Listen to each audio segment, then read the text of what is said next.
அவங்க அம்மா பேர் சத்யவதி, ம். என்னுடைய பேர் சத்யா. அவருடைய கையால் நாடகத்தில் நடிச்சு ஒரு பரிசு வாங்கினேன். அதுக்கு பிறகு அவர் பார்த்த படங்கள் முந்தானை முடிச்ச படத்தில் அவர்கிட்ட அவார்டு வாங்கினேன். அதுக்கப்புறம் அவருடைய படங்களில் நடித்தேன். சொல்லாதீங்க. இது சார் சொல்லலை, டக்குன்னு பேப்பர் இது தானே, ஒரு பேப்பர் எடுத்து சார் ப்ளீஸ் ஒரு கையெழுத்து போட்டுக்கிடு. கையெழுத்தா? ஆமாம் சார், ஒரு சிக்னேச்சர் போட்டுக்கிடு. சரி பண்ண. ஆமாம், இதை வச்சு என்ன பண்ணுவேன் அவரு இந்த டைமிங் அதான் போட்டோக்களை மாட்டி வச்சு தினமும் பார்த்துக்கிட்டு இருப்பேன். அவர் அப்படி வந்து நின்னா சுண்டு விரலாடும். தெய்வமே தெய்வமே, நான் 9 வேஷம் நடித்தேன், நான் தான் பெரிய ஆளுன்னு நினைச்சேன். அப்பா நீ 10 வேஷம் நடிச்ச, நீ எவ்வளோ பெரிய ஆளுன்னு சொன்னாங்க. சூப்பர் ஸ்டார் யாருன்னு கேட்டா சின்ன குழந்தையும் சொல்லும். அப்ப நேரில் பார்த்தா வேற மாதிரி இருப்பாரு, படத்துல பார்த்தா வேற மாதிரி இருக்காரு. ஆக உங்க சின்ன வயசுலயே அவரை பார்த்து நீங்க அந்த வேகத்தையும் தன்மையும் கத்துக்கணும். சொல்லட்டுமா? சொல்லுங்க. யாருக்கிட்டையும் சொல்லி, ஆமா யாருக்கிட்டையும் சொல்லிடுங்க. தெனம்பேட்டில் அவங்க இருக்கும்போது அவரை பார்த்தா எல்லாரும் அப்போ என்ன சொல்லுவாங்க, 80 90 எல்லாம் ஐ லவ் யூ சொல்லுவாங்க. I am not love. நான் வந்து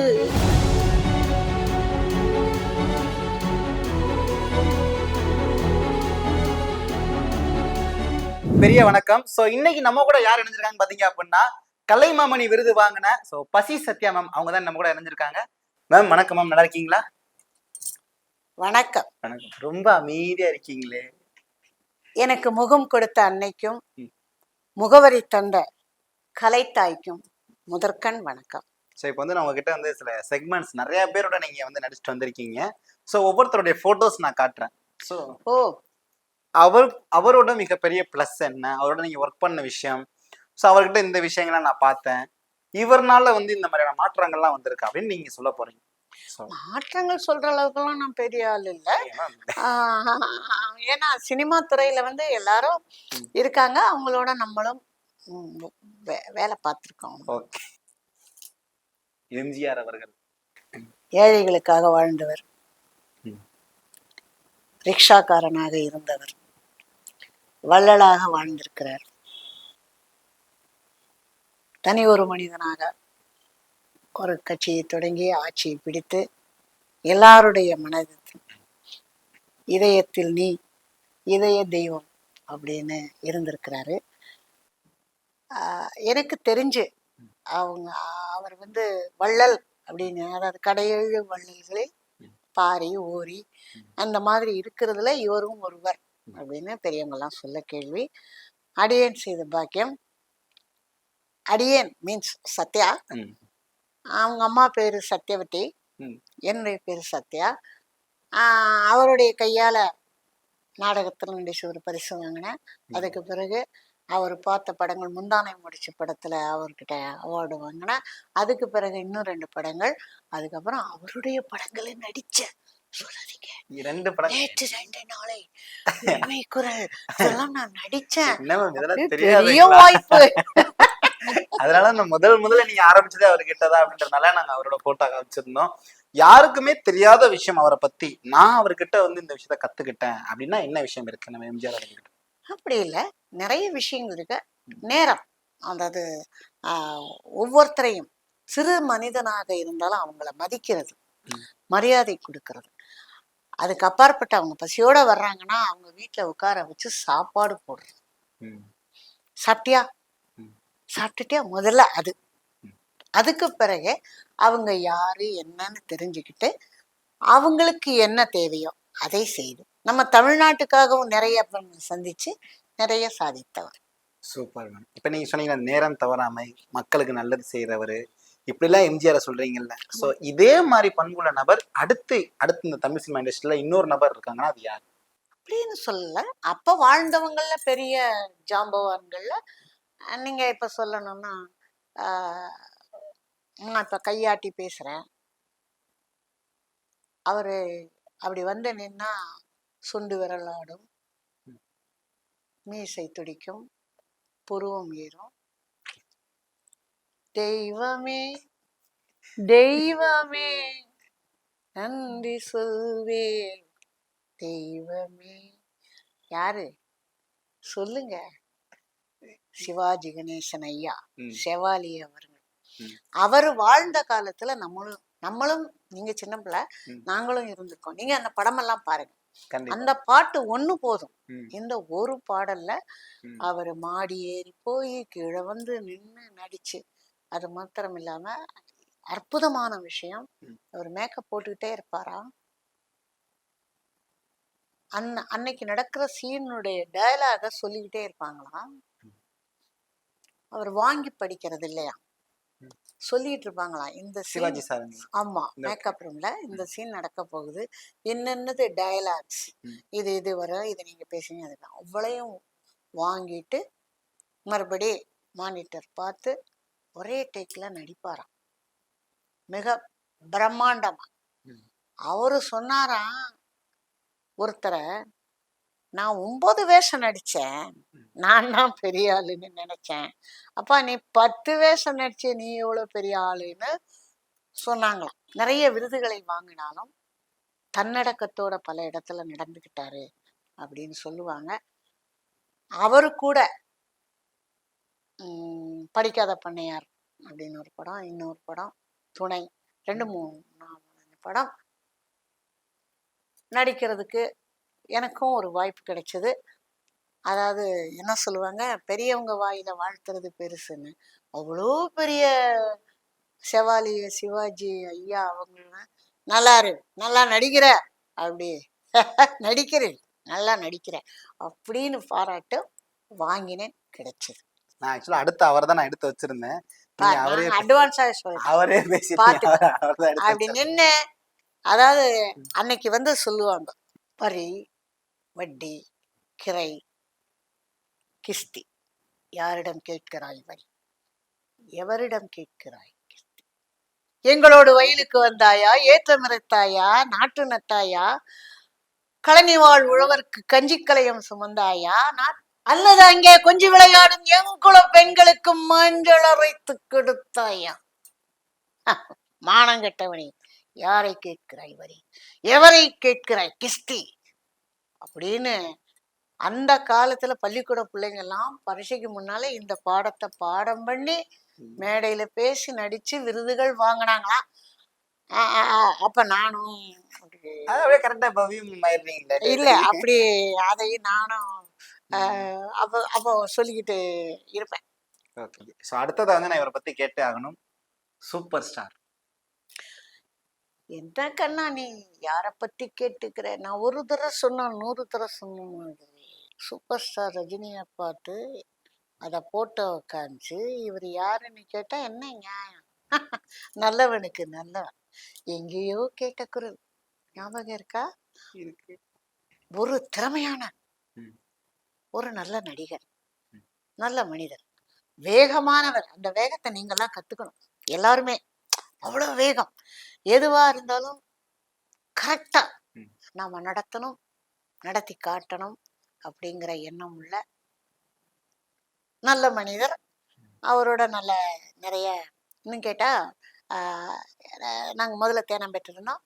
இப்போ ரஜினி சாரை பார்க்கணும்னு ஒரு எண்ணம் அப்படின்னா பின்னாலதான் பாய்ஸ் கார்டன் அப்படி போனோம்னா இருக்காரு அப்படின்னா எனக்கு சொல்லிடுவாங்க. ஒன்றும் கிடையாது, சும்மா போய் நல்லா இருக்கேன், சாப்பிட்டேன், அங்கே சாப்பிட்டுட்டு வந்துடும். அவ்வளவு நல்லவர். கஷ்டப்பட்டு அவர் முன்னேறி ஒவ்வொரு படங்களையும் உயர்த்தி காமிச்சு விதவிதமான பாத்திரங்களை எடுத்து நடிச்சிருக்கிறாரு. இன்னும் நீங்க வந்து சின்னவங்க கூட சூப்பர் ஸ்டாருன்னு சொல்ற அளவுக்கு தான் இருக்காரு, அதை தக்க வைத்து இருக்கிறார்.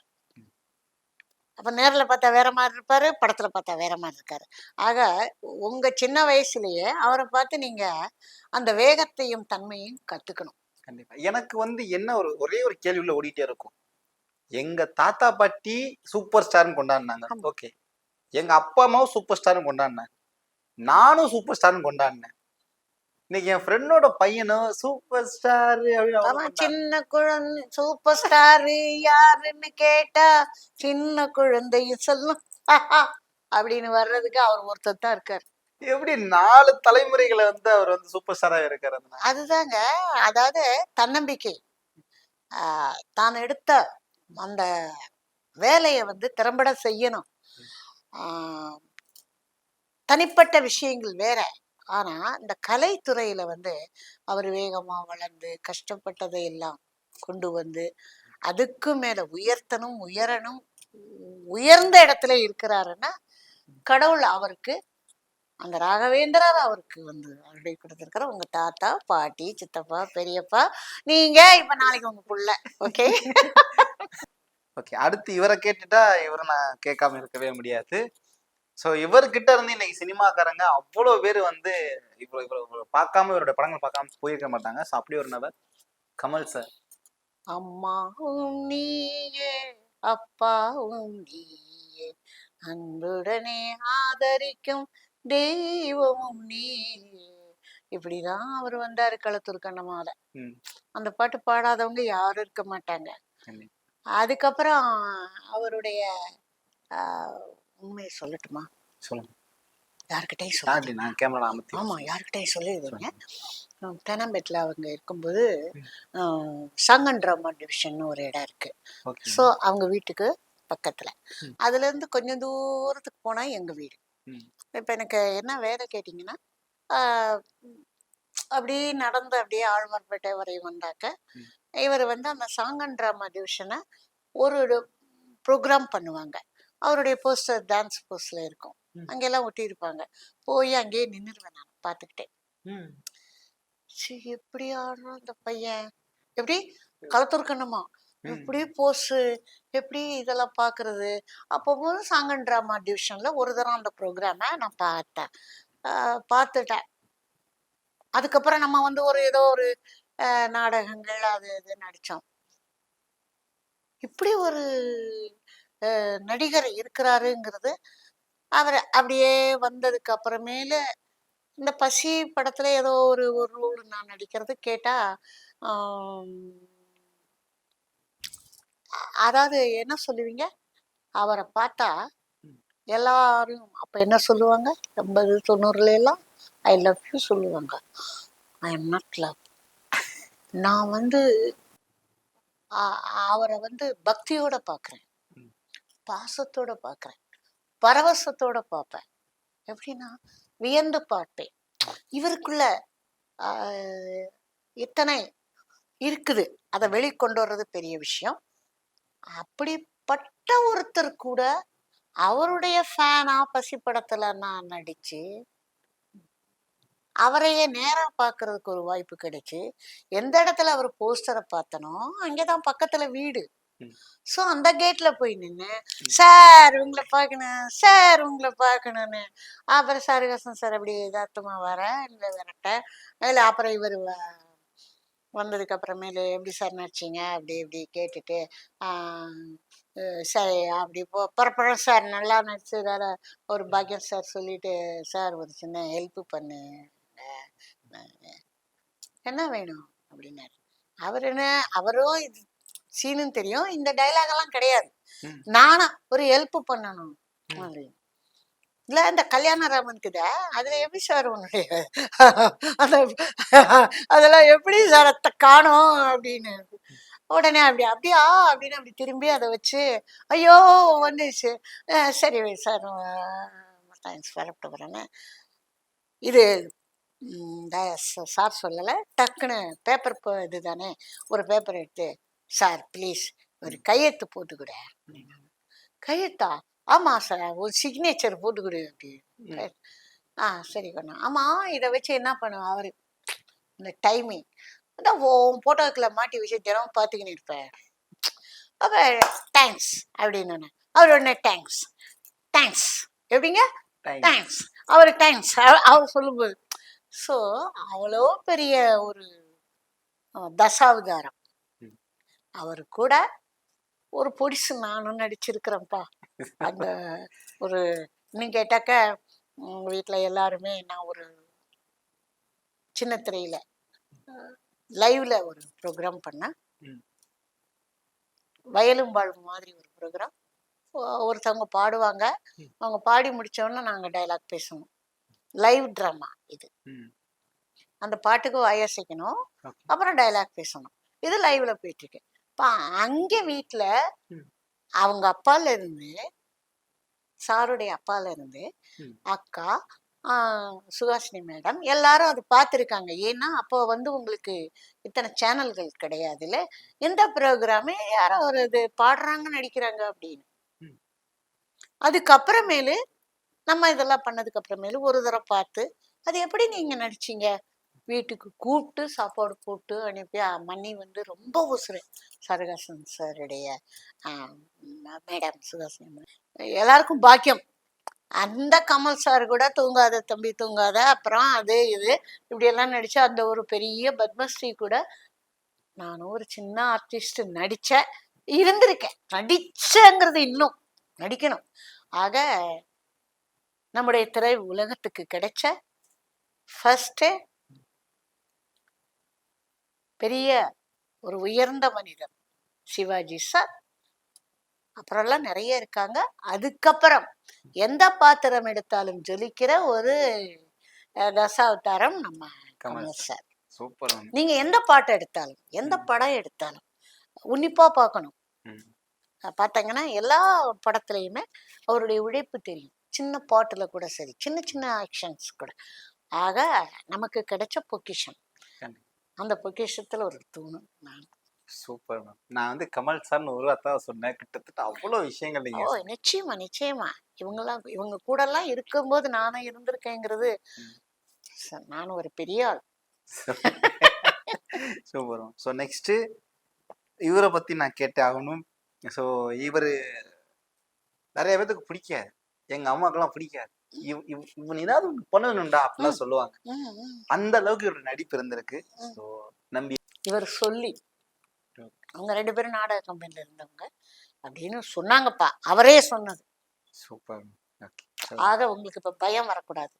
இனிமே அவரை பார்த்தா உங்களுக்கு ஆசை வரணும், பாசம் வரணும். அம்மா கிட்ட சொல்லுங்க. கண்டிப்பா. இந்த சின்ன வயசுலலாம் எங்க அம்மா டிவி பாக்குறப்பெல்லாம் விடக்கூடாது, தலைவன் என்ன அப்படி அதாவது உள்ள போயிடுவாங்க. தலைவரை ஹீரோ ஹீரோயின்னா அந்த கதைக்குள்ள போயிடுவாங்க அப்பெல்லாம்.